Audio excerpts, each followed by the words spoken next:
start a new topic which is known as marginal costing. It's a topic about understanding the cost structure.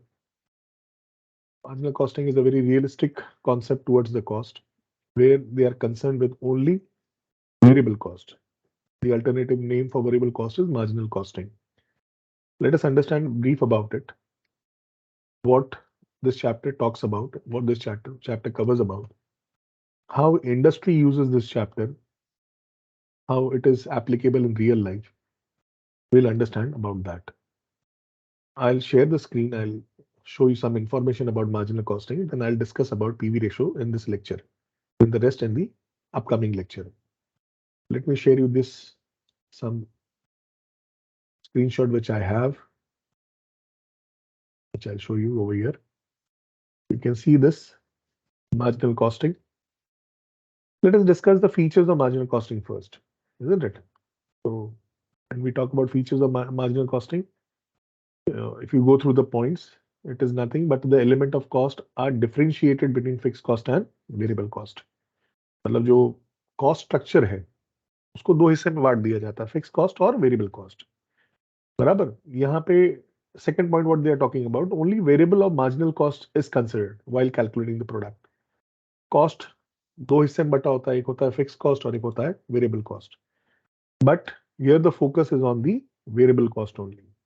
अभी आप सोच रहे होंगे variable cost क्या है. वेरिएबल कॉस्ट मतलब ऐसा कॉस्ट जो प्रोडक्शन के हिसाब से बढ़ता है और प्रोडक्शन के हिसाब से घटता है.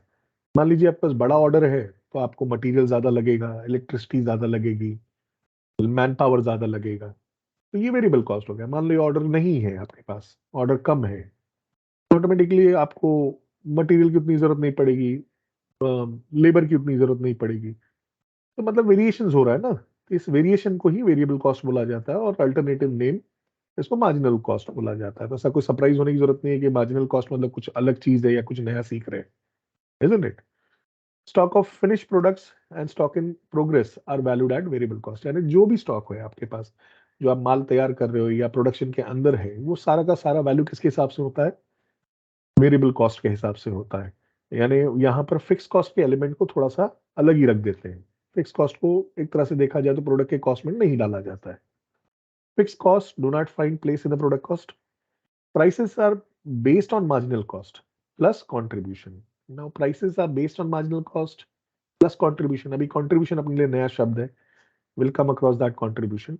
In short, जब यहाँ पे सारा वैल्यूएशन वेरिएबल कॉस्ट पे हो रहा है, तो आप क्या कोशिश करेंगे कि आपके वेरिएबल कॉस्ट के ऊपर जो कीमत मिले, वेरिएबल कॉस्ट के ऊपर जो कीमत मिले, वही आपका सेलिंग प्राइस होगा. तो ये कीमत ऐसी होनी चाहिए कि ये आपके वेरिएबल कॉस्ट को तो रिकवर करे ही करे, और साथ ही साथ ये आपका, हाँ, साथ ही साथ आपके फिक्स कॉस्ट को भी कवर कर ले. It is a technique of cost recording and cost reporting. यानी ये टेक्निक इतना सुंदर है, स्मार्ट है कि कॉस्ट की एनालिसिस यानी कॉस्ट को रिकॉर्ड भी किया जाता है और उस कॉस्ट का डिटेल स्ट्रक्चर भी आप लोगों को दे सकते हैं.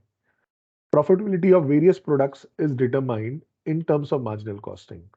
राइट. जो यहाँ पे प्रॉफिट निकाला जाता है उसमें से फिक्स कॉस्ट एलिमेंट नहीं होता है, और बिना फिक्स कॉस्ट एलिमेंट के जो प्रॉफिट होता है उसी को कंट्रीब्यूशन बोला जाता है. In short, contribution is equal to what, sales minus variable cost. Contribution का मतलब क्या हो गया, जो आपका प्रॉफिट आया हुआ है उसमें से अभी भी फिक्स कॉस्ट रिकवर करना बाकी है, इसलिए कंट्रीब्यूशन को बोला जाता है fix cost plus profit. Fix cost plus profit. ये आपके स्क्रीन पे देख रहा है, बाकी पॉइंट्स आप देख लीजिए. क्यों सीखना है ये टॉपिक, क्यों जरूरी है ये टॉपिक. क्या बात है कि जो नॉर्मल प्रैक्टिस चल रही थी उसको छोड़कर इसको समझना जरूरी है. ये एक अलग अप्रोच है कॉस्टिंग का, एक अलग कॉन्सेप्ट है. ये अपने को समझाता है कि भाई कॉस्ट एनालिसिस इस तरह से भी की जा सकती है और ये ज्यादा रियलिस्टिक है. It is more clear cut, isn't it. ये थोड़ा एडमेंट प्रोसेस नहीं है, ये फ्लेक्सिबल प्रोसेस है. अब इसे कुछ एडवांटेजेस दिए हुए हैं. Constant in nature. Constant in nature मतलब जो मार्जिनल कॉस्टिंग में प्रोसेस अप्लाई की जाती है वो वेरिएबल कॉस्ट पे डिपेंड करती है. तो मतलब यहाँ पे बाकी कॉस्ट का कोई लेना देना नहीं है. बड़ा रियलिस्टिक है ये, सिंपलीफाइड है. मतलब एक्सपेंसेस जो प्रोडक्ट से रिलेटेड है उसकी बात हो रही है. और जब हम प्रोडक्ट की कीमत निकाल रहे हैं तो उस प्रोडक्ट के अंदर अननेसेसरी कॉस्ट हम नहीं डाल रहे हैं. और उसका ये फायदा होता है कि आपके प्रोडक्ट की कॉस्टिंग क्या है आप वो सही तरह से निकाल सकते हैं। अगर सारे कॉस्ट अगर आप एक साथ जोड़ देंगे तो आप प्रोडक्ट की सही कीमत निकाल नहीं पाएंगे और वो एक प्रॉब्लमेटिक बन जाता है आपके लिए। Facilitates control. मान लीजिए आपको लग रहा है कि आपका कॉम्पिटिटर वही प्रोडक्ट 12 रुपए में बना रहा है और आप वो प्रोडक्ट 16 रुपए में बना रहे हैं, तो आपको बात समझ में आ रही है, कहीं ना कहीं आपके साइड से गलती हो रही है। आप सही डिसीजन नहीं ले रहे हो, सही क्वांटिटी में माल खरीद नहीं रहे हो, इसलिए आपका कॉस्टिंग बढ़ जाता है। जैसे एक छोटा सा एग्जाम्पल ले लो। अगर घर पे आपका दोस्त आया हुआ है और उसको आपको चाय पिलानी है, तो आप एक दोस्त के लिए चाय बना रहे हो और आप चाय पीते नहीं, आप एक दोस्त के लिए चाय बना रहे हो। आप इमेजिन करो कि वो चाय कितनी महंगी पड़ रही है। समझदारी क्या है? उसे घूमने के लिए लेके जाओ, बाहर लेके जाओ, चला तेरे को घुमा के लाता हूँ, हमारा एरिया दिखा के लाता हूँ, वहीं किसी टपरी पे चाय पिला दो। बड़ा खास दोस्त है तो किसी रेस्टोरेंट में पिला दो, तो भी घर के चाय से सस्ती पड़ेगी। तो ये एनालिसिस हमारे दिमाग में भी आती है कि कॉस्ट कैसे बचाया जा सकता है, कहाँ पे गलत हो रहा है। अब मान लो घर पे एक पूरा ग्रुप आ जाए, आपका आपका ग्रुप 10-12 दोस्तों का है, तो होटल में जाके चाय पिलाना अब सेंस नहीं बनता। या टपरी पे भी चाय पिलाओगे, भले 5 रुपए की चाय हो वहां पर, वो भी सेंस नहीं बनता। चाहे घर पे बन जाए तो ज्यादा समझदारी होगी, will save money in that respect. Relative profitability. Why relative profitability? मतलब आपको कोई भी बिजनेस कर रहे हो, मान लीजिए आप ऑनलाइन पे कोई सामान बेचना चाहते हो या ऑनलाइन पे कोई प्रोडक्ट बेचना चाहते हो, आप जब तक उस प्रोडक्ट के अंदर रफली प्रॉफिट नहीं कैलकुलेट कर पा रहे हो, तो आप वो बिजनेस करने के लिए समर्थ नहीं है, या you will not get ready to do that business. जैसे मान लीजिए मैं कोई मोबाइल फोन बेचना चाहता हूँ, या मान लीजिए मेरा कोई प्रोडक्ट में, जैसे मान लो किसी लेडी ने प्लान किया कि मैं अचार बना के बेचूंगी, तो अचार बनाने के लिए उसके जो भी उसके पास रॉ मटेरियल है, अचार के लिए जो भी चीज का इस्तेमाल करी, आम का, मूली का, या जिस चीज का भी अचार बना रही, गाजर का, तो वो तेल मसाले वो सब जोड़ेगी, तो ये सब वेरिएबल कॉस्ट है। तो ये वेरिएबल कॉस्ट का हिसाब निकाला तो भाई 150 रुपया हो रहा है 1 किलो के पीछे। तो आपने टारगेट रखा है कि मैं इसको 300 रुपए किलो तक बेच दूंगा, तो ये साफ दिख रहा है कि इस प्रोडक्ट के अंदर अभी भी 50% प्रॉफिट है। बट ये एक्चुअल प्रॉफिट नहीं है। आप जिस प्लेटफॉर्म पे बेचेंगे वो प्लेटफॉर्म वाला आपको फ्री में बेचने तो देगा नहीं, तो वो आपका फिक्स कॉस्ट है। अब वहां 10 किलो का अचार बेचे या 1 किलो बिके पर ऑर्डर में, उसके अपने चार्जेस फिक्स है। तो वो 50% जो प्रॉफिट आपको अभी रफली दिख रहा है, रिलेटिव प्रॉफिट दिख रहा है, वो प्रॉफिट भी आपको निकालने आना चाहिए। मतलब प्रोडक्ट फायदेमंद है या नहीं, ये आप शुरू में ही जज कर सकते हो। एड टू प्रॉफिट प्लानिंग, यानी आप क्या टारगेट सेट कर रहे हो कि मुझे इतना प्रॉफिट चाहिए, तो आप यहाँ से प्लान कर सकते हो, अगर मेरे को इतना प्रॉफिट चाहिए तो मेरे को इतना सेल्स करना पड़ेगा। तो ये प्लानिंग की जा सकती है, ये फायदा है इस टॉपिक का। ब्रेक इवन पॉइंट की बात करता है। ब्रेक इवन पॉइंट एक नई चीज है, या ये इसके बारे में बच्चे पढ़ लेते हैं इकोनॉमिक्स में भी। मैं आपको एक रफली आइडिया देता हूँ। ब्रेक इवन पॉइंट के बारे में बोलते हैं कि it is no profit no loss. No profit no loss, यानी आप बिजनेस करो तो मुनाफा नहीं कर पा रहे हो, तो कम से कम इस पॉइंट पे पहुंच जाओ कि आप घर से कुछ नहीं छोड़ रहे हो, आपका नुकसान नहीं हो रहा है, आपका कैपिटल जो है वो इरोड नहीं हो रहा है, खत्म नहीं हो रहा है। That should be the main idea behind it. Pricing decisions. Now what are pricing decisions? अगर आपको मालूम है कि मेरे प्रोडक्ट में प्रॉफिट है और मैं इतने में भी बेच के फायदे मैं कमा सकता हूं, तो आप अपने कॉम्पिटिटर को मात दे सकते हो। जिस व्यापारी ने अपने प्रोडक्ट की कॉस्टिंग को बराबर समझा, वो मार्केट में अपना पोजीशन अपने आप बना लेगा। नाउ लास्ट पॉइंट जो है, रिस्पॉन्सिबिलिटी ऑफ अकाउंटिंग या रिस्पॉन्सिबिलिटी अकाउंटिंग। अब ये बात समझने जैसी है। मान लीजिए बड़ी सी कंपनी है, उसका एक कॉस्ट मैनेजर है, ये वहां पे कॉस्ट अकाउंटेंट आपने अपॉइंट किया है, या ऐसा एक मैनेजर है जिसकी जिम्मेदारी है कि प्रोडक्ट अच्छी क्वालिटी का बने और अच्छे कीमत पे बने। अगर वो वेरिएबल कॉस्टिंग की प्रोसेस को फॉलो करता है, तो उसके लिए दिक्कत नहीं होगा और वो अपनी जिम्मेदारी अच्छी तरह समझेगा कि कहाँ पे वेस्टेज रोकना है, कहाँ पे कॉस्ट कम करना है, बिना क्वालिटी कॉम्प्रोमाइज किए। तो ये टॉपिक का कितना सारा फायदा है, और ये टॉपिक एकदम प्रैक्टिकल है। ऐसा नहीं कि आप सिर्फ मार्क्स पाने के लिए इसको पढ़ रहे हैं। कल आप बिजनेस करेंगे तो ये आपके भी काम की चीज है और इसको आप अपने काम के लिए ला सकते हो। Isn't it? अब चलिए आगे बढ़ते हैं। मार्जिनल कॉस्टिंग, आपको एक रफली अंदाजा हो गया होगा कि किसी और चीज की बात नहीं हो रही, वेरिएबल कॉस्ट की बात हो रही है। तो अभी वेरिएबल कॉस्ट का मतलब क्या होता है, उस वेरिएबल कॉस्ट के अंदर क्या क्या चीजें आ सकती है? तो अभी आप देखिए अपने स्क्रीन पे दिख रहा होगा आपको वेरिएबल कॉस्ट पे क्या क्या आ सकता है। अगर मैं वेरिएबल कॉस्ट की बात करूं तो आपके वेरिएबल कॉस्ट में ये सी चीजें दिख रही है, देखो ये आपकी स्क्रीन पर, ये आपको दिख रहा है डायरेक्ट मटेरियल, बराबर, ये आपको दिख रहा है लेबर, डायरेक्ट एक्सपेंस और वेरिएबल ओवरहेड्स। मतलब ये सारे के सारे जो चीजें हैं ये वेरिएबल है। वेरिएबल का मैंने मतलब आपको बताया था, वेरिएबल मतलब जो प्रोडक्शन के हिसाब से वेरी होते हैं, which varies with production, which varies with production. I hope so you're getting this point, which varies with the production. ये होता है मार्जिनल कॉस्ट, बराबर। अब आगे चल के देखो जरा यहाँ पे मार्जिनल कॉस्ट का इक्वेशन क्या बोलता है। मार्जिनल कॉस्ट बोलता है sales is equal to variable cost plus fix cost plus profit. ये जो हिस्सा अगर इसको साथ में जोड़ दिया जाए तो ये कुछ और नहीं बनेगा, कुछ इस तरह से दिखेगा, sales is equal to variable cost plus C. C is what? C is equal to contribution. Contribution, contribution किसका बना? Contribution is equal to fix cost plus profit. Fix cost plus profit, यानी ये जो कंट्रीब्यूशन शब्द है तो इससे हैरान होने की जरूरत नहीं। आप कंट्रीब्यूशन का इंग्लिश में कुछ और मतलब लेते हैं, पर इस टॉपिक में कंट्रीब्यूशन का मतलब होता है फिक्स कॉस्ट प्लस प्रॉफिट। तो एक प्राइस का जो स्ट्रक्चर है, आप जो बेसिक स्कूल में सीखते हैं कि selling price is equal to profit plus cost, तो अभी हमने इसको थोड़ा सा एलोबरेट कर दिया। Selling price is equal to profit plus cost, तो कॉस्ट कौन सा है? वेरिएबल कॉस्ट, फिक्स कॉस्ट, और प्रॉफिट तो वैसे का वैसा ही है, राइट। तीन एलिमेंट है। हमने कॉस्ट को यहाँ थोड़ा सा एलोबरेट कर दिया, थोड़ा सा बड़ा कर दिया, so that idea is working out over here. Now let's proceed further, what we can learn about. अब बात निकली है कंट्रीब्यूशन की, तो जरा कंट्रीब्यूशन समझ लेते हैं। कंट्रीब्यूशन होता कैसे है या कैसे निकलता है? तो मैंने एक फॉर्मूला दिया, हाँ, contribution is equal to sales minus, contribution is equal to sales minus variable cost, sales minus variable cost, यानी इसको शॉर्ट फॉर्म में लिख दिया जाए तो एस माइनस वी, बराबर है ना। अगर आप ये मेन इक्वेशन देखेंगे, आप जैसा ये इक्वेशन आपको दिख रहा है यहाँ पर, तो लगभग कुछ वैसा ही है, राइट। दूसरा शॉर्टकट बता दिया कंट्रीब्यूशन, जैसे मैंने ऊपर बताया एफ प्लस पी, तो यहाँ पे भी देखो फिक्स कॉस्ट प्लस प्रॉफिट, यानी शॉर्ट फॉर्म में लिखूं तो एफ प्लस पी क्या हो जाता है? कंट्रीब्यूशन हो जाता है। अब तीसरा स्टेप देखो बच्चा लोग, कंट्रीब्यूशन और ढूंढने का क्या तरीका हो सकता है? कंट्रीब्यूशन ढूंढने का तरीका हो सकता है सेल्स इनटू पीवी रेशियो। ये नेक्स्ट टॉपिक है या नेक्स्ट पार्ट है जो मैं आपके साथ डिस्कस करूंगा इस लेक्चर के अंदर। Will talk about it, right. Sales into PV ratio, sales into PV ratio. अब सेल्स इनटू पीवी रेशियो मतलब क्या हो गया?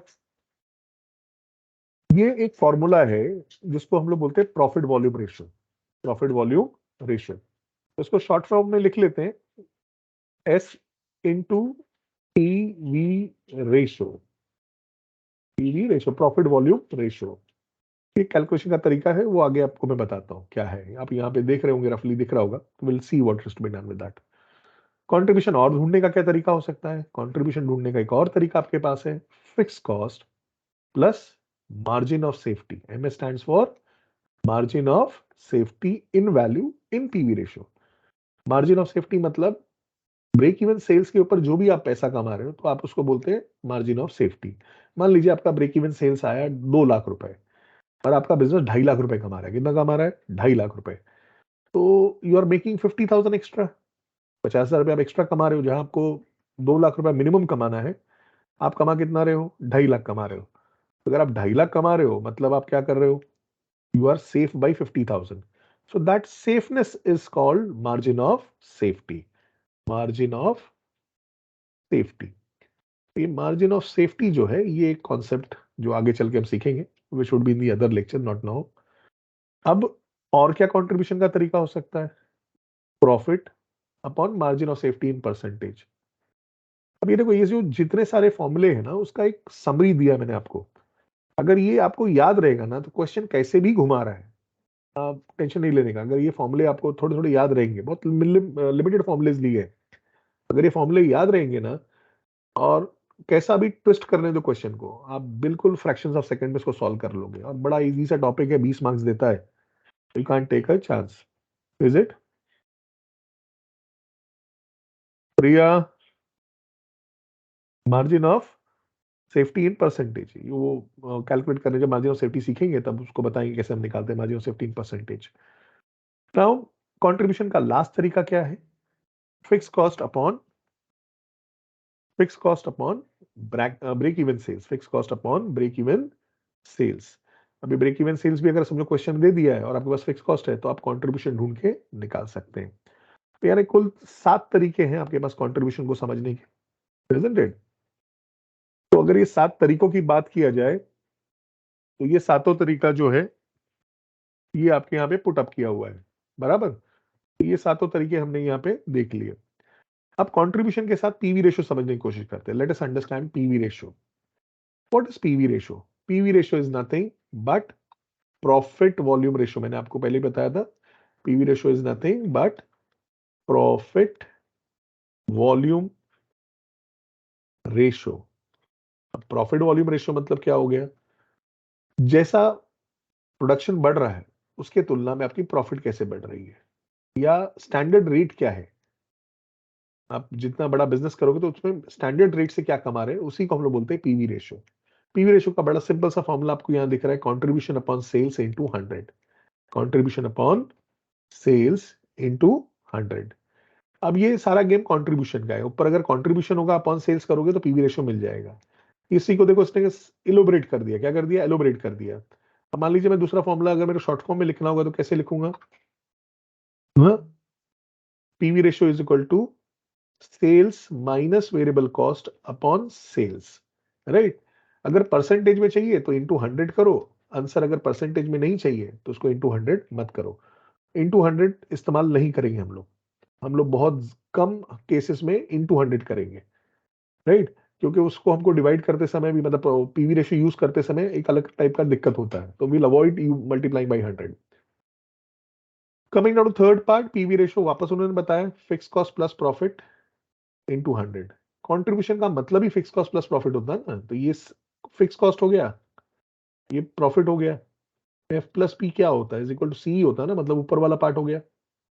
तीसरा ऑप्शन देख लो, ये सबसे इंपॉर्टेंट फॉर्मूला है। ये जो फॉर्मूला है आपको याद रहना चाहिए, किसी भी सर्कमस्टांसेस में फॉर्मूला यूज करना है। मतलब कब यूज करना है? जब क्वेश्चन में कंट्रीब्यूशन नहीं दिया हो, क्वेश्चन के अंदर वो आपको ब्रेकअप नहीं दिया है कि क्या क्या वेरिएबल कॉस्ट है, आपको सिर्फ डायरेक्ट 2 ईयर दे दिया और आपको कंपैरिजन करवा रहा है, बोलता पीवी रेशियो निकालो, तब इस फॉर्मूले का इस्तेमाल करने का। ये फॉर्मूला बहुत सही है और मैक्सिमम टाइम ये यूज होता है। जब 2 साल का डेटा दिया होगा ना, कंपैरिजन आ रहा गया, तो समझ जाना आपको यही फॉर्मूला यूज करना है। फॉर्मूला क्या है? Change in profit, change in profit upon change in sales, upon change in sales. Is it fine? अब फिफ्थ फॉर्मूला देखो, पीवी रेशियो क्या बोल रहा है? PV ratio is equal to 100 minus variable cost to sales ratio. 100 minus variable cost to sales ratio. अभी क्या logic होगा इसके पीछे? क्योंकि जो सेलिंग प्राइस है, आपका जो सेलिंग प्राइस है, that is equivalent to 100। Selling price is equal to 100। अगर आपको पीवी रेशियो मालूम है, क्या मालूम है? पीवी रेशियो मालूम है, तो अगर आप उसमें से पीवी रेशियो का अमाउंट निकाल दो, उसका परसेंटेज निकाल दो, तो ऑटोमेटिक क्या बनेगा? वो कंट्रीब्यूशन ही बचेगा। इसलिए इसने क्या बताया यहाँ पर? PV ratio is equal to 100 minus variable cost to sales ratio, right. जैसे एग्जांपल के तौर पर बताता हूं, चलो अभी मान लीजिए 100 रुपया हमारा सेलिंग प्राइस है, हमारा प्रॉफिट वॉल्यूम रेशियो आया कितना? 30%। कितना आया? 30%। तो ये आपका प्रॉफिट हो गया, इजंट इट, या कंट्रीब्यूशन हो गया, सी। तो कंट्रीब्यूशन मतलब ये एफ प्लस पी हो गया, एफ प्लस पी हो गया। तो बाकी का 70% क्या हो गया? 70% आपका वेरिएबल कॉस्ट हो गया। या इसको मान लो ये जो आपका एफ प्लस पी आ गया, तो ये 70% जो है आपका, हाँ, वो क्या हो गया? आपका वेरिएबल कॉस्ट हो गया। Is it fine?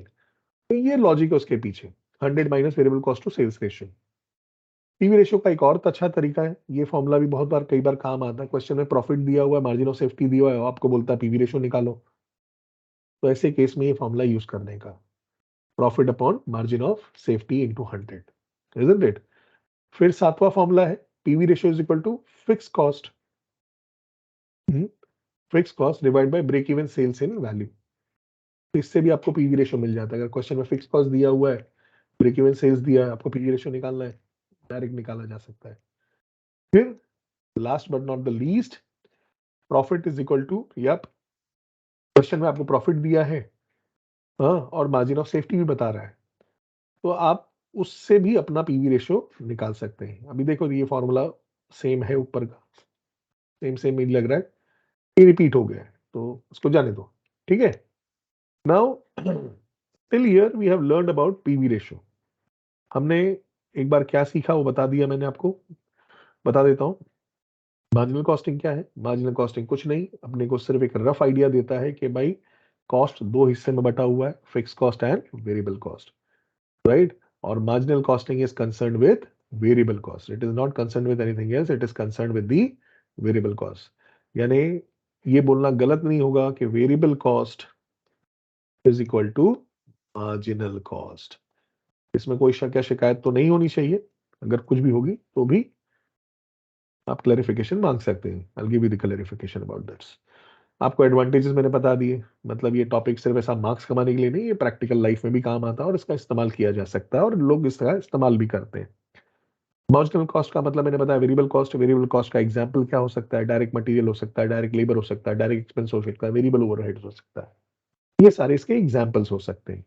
वेरिएबल का मतलब ही सेम होता है कि जैसे प्रोडक्शन बढ़ेगा तो कॉस्ट बढ़ेगा, प्रोडक्शन खत्म होगा तो कम होगा, तो कम होगा, और प्रोडक्शन जीरो होगा तो ये कॉस्ट भी जीरो होगा। ये फिक्स कॉस्ट से अलग होता है। फिक्स कॉस्ट क्या होता है?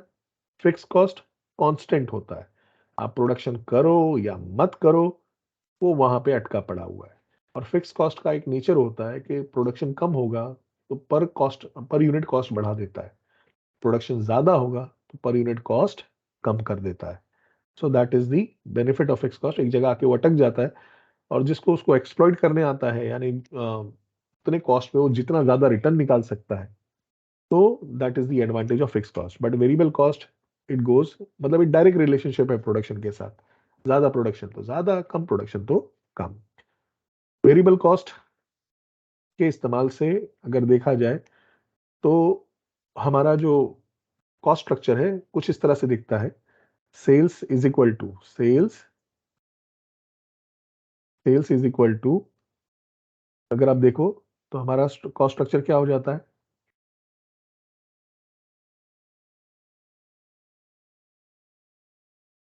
तो अगर आप देखो ध्यान से तो ये जो कॉस्ट स्ट्रक्चर है आपका,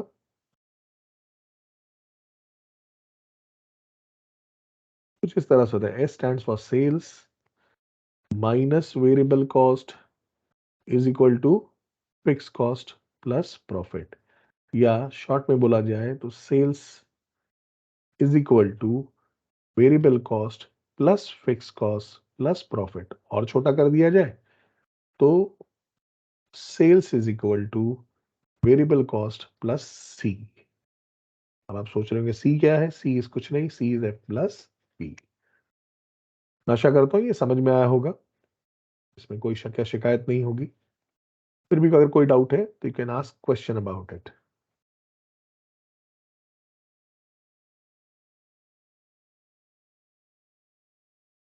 So guys, we have learned about basics of marginal costing. We have tried to cover two part in this, the contribution and profit volume ratio. Still, we have to learn about break-even point, margin of safety, desired sales, which I'll cover in the second part. If you have any queries, any doubts, you can put it in the comment and you can ask the question about it on my contact details. Thank you very much. Thank you for joining.